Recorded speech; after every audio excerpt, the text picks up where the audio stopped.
లైకుల కోసం, ఫాలోవర్స్ కోసం ఎంతకైనా దిగజారిపోతున్న దారుణమైన పరిస్థితి వచ్చేసిందండి. 10 లైకులు, 25 మంది ఫాలోవర్స్ పెరిగితే అదేదో గొప్ప అనుకుంటున్నారు. కొండెక్కినట్టు అనుకుంటున్నారు. విషయం ఏంటంటే రీసెంట్‌గా కొన్ని రీల్స్ చాలా అసభ్యంగా ఉంటున్నాయండి. మన తెలుగు వాళ్ళే చేస్తున్నారు.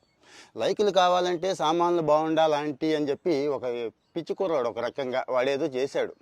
ఆ మహాతల్లి కూడా ఆమె అదే వాటంగా ఉంది, పిచ్చవాటం కిందే ఉంది. ఆమె ఏం చేసింది, దాన్ని మళ్ళీ చేసిందండి. అంటే కొంతమంది ఫాలోవర్స్ వస్తారు, వస్తే నీకు ఏదో అది వస్తుంది, ఇది వస్తుంది, ఫేమ్ వస్తుంది, డబ్బు వస్తుంది అని ఎవడో చెప్పినట్టున్నాడు. కాస్త మనకైతే ఆక్వర్డ్గా ఉంది చాలామందికి.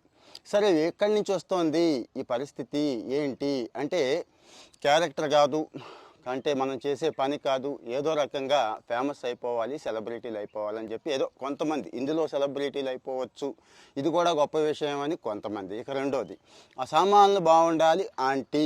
ఒకసారి మళ్ళీ ఆ డైలాగ్ గుర్తు తెచ్చుకోండి, ఎంత దరిద్రంగా ఉంది అనేది.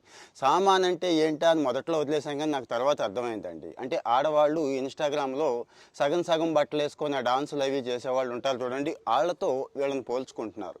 ఇక మన వాళ్ళు ఒక తల్లిని తప్పించి మిగిలిన వాళ్ళందరినీ ఈ మధ్యకాలంలో ఆంటీ అని పిలవడం మొదలెట్టేశారు. మీకు తెలిసిందే కదండి. అంటే ఇక్కడ విషయం ఏంటి, ఇది ఎంత స్ప్రెడ్ అయిపోతుంది. దరిద్రం ఏంటంటే, ఆ కుర్రవాళ్ళు తెలిసి తెలియక పిచ్చ కుర్రవాళ్ళు ఏదో చేశారు అనుకుంటే ఆడవాళ్ళు చేస్తున్నారు. సరే, కొంతమంది తెలియని ఆడవాళ్ళు ఈ డైలాగును వాడుకుంటున్నారు అనుకుంటే సెలబ్రిటీలు అనుకునే వాళ్ళండి. వేలల్లోనూ లక్షల్లోనూ ఫాలోవర్స్ ఉన్న వాళ్ళు కూడా దీన్నే చేస్తున్నారు. మీకు తెలుసండి, ఒక సెలబ్రిటీ అలాంటి వాళ్ళు అంటే ఇన్స్టాగ్రామ్లో ఇన్ఫ్లుయెన్సర్లు ఖచ్చితంగా ఇన్ఫ్లుయెన్స్ చేస్తున్నారు. అలాంటి వాళ్ళు చేస్తే అది సొసైటీ మీద ఎలా వెళుతుంది అంటే, ఆడవాళ్ళని ఎలా చూద్దాం మనం. సామాన్లు బాగుండాలంటే మీకు అర్థమైంది కదా, శరీర సౌష్ఠవం, మంచి శరీర సౌష్ఠవం ఉంటేనే వాళ్ళు ఆడవాళ్ళు, లేకపోతే కాదు అని. అది అక్క కావచ్చు, అమ్మ కావచ్చు, పిన్ని కావచ్చు, చెల్లి కావచ్చు, అత్త కావచ్చు, ఎవరైనా కానీ. మీకు తెలుసు మన చుట్టూ ఉన్నవాళ్ళు. మరి మన కుటుంబంలో లేడీస్ని కూడా బయట జనాన్ని అలాగే చూడమని చెప్దామా? శరీర సౌష్ఠవం వగైరా అంటే ఆ పార్ట్స్ అలాగ లేకపోతే ఇంకా వాళ్ళు పనికిరారు అనే ఒక మెసేజ్ ఇద్దామా మనం?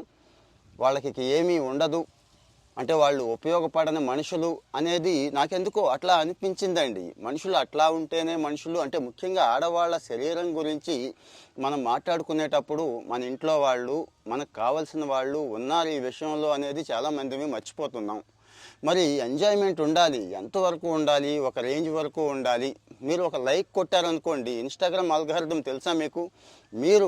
మీరు ఎవరిని ఫాలో అవుతున్నారో, మిమ్మల్ని ఎవరు ఫాలో అవుతున్నారో వాళ్ళందరికీ అది షేర్ అవుతుందండి. అది మీ ఫ్యామిలీ మెంబర్స్ కావచ్చు, ఇంకొకళ్ళు కావచ్చు. సో ఆలోచించండి, కాస్త 1-2 సార్లు ఆలోచించి దేన్ని ఎంజాయ్ చేయాలో దాన్ని మాత్రమే ఎంజాయ్ చేయండి అని చెప్తాను. ఏమంటారు? కామెంట్లో ఒపీనియన్ చెప్పండి ప్లీజ్.